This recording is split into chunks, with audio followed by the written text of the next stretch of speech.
उत्तर प्रदेश के एक छोटे से गांव बसीठीपुर में राधा की शादी होती है। राधा शहर में पली बड़ी, लेकिन किस्मत उसे ले आती है एक ऐसे ससुराल में जहां खेत में ही चूल्हा जलता है, वहीं खाना बनता है और वहीं बैठकर सब प्रेम से खाते हैं। जब राधा पहली बार ससुराल आई तो चारों तरफ हरियाली देखकर हैरान रह गई।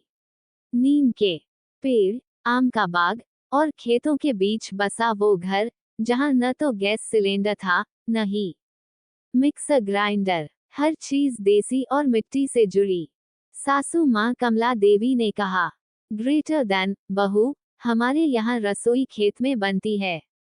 सुबह सुबह लकड़ी जलाकर चूल्हा सुलगाते हैं, वहीं बैठकर रोटियां सेंकते हैं। राधा के चेहरे पर थोड़ी हैरानी थी, लेकिन वो कुछ बोली नहीं। अगले दिन सुबह 5 बजे ही सासू माँ ने राधा को उठाया, हाथ में बाल्टी दी और कहा, ग्रेटर देन बहू, चल खेत चलें। पानी भी भरना है और चूल्हा भी सुलगाना है।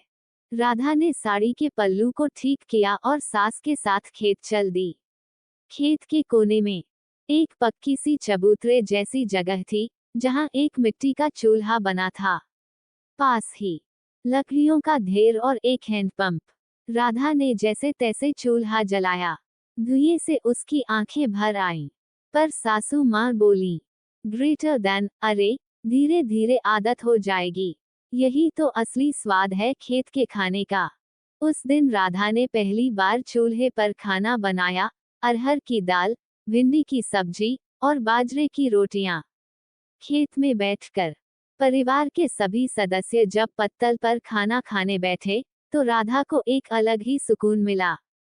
ससुर जी बोले, ग्रेटर देन बहू, तेरे हाथ में तो मिट्टी का स्वाद भी मिठास में बदल गया।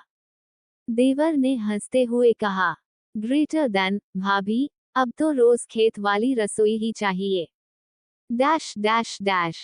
राधा को अब वो खेत वाली रसोई घर लगने लगी थी। वो खुद चूल्हे के लिए लकड़ियां काटने लगी, सब्जियां खेत से तोड़ने लगी। उसकी मेहनत और अपनापन देखकर गांव की औरतें भी उसकी तारीफ करने लगीं। धीरे धीरे राधा ने खेत की उस रसोई को एक नया रूप दिया।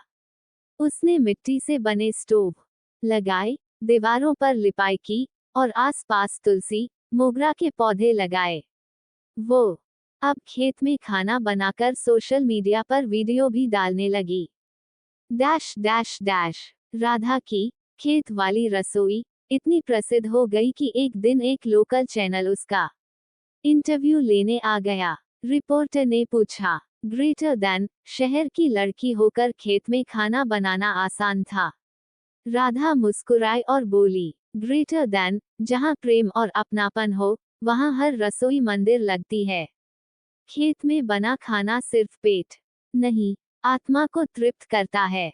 राधा की कहानी बताती है कि बदलाव तब आता है जब हम परिस्थितियों को गले लगाते हैं। एक बहू ने ससुराल की मिट्टी को अपनाया और वही उसकी पहचान बन गई।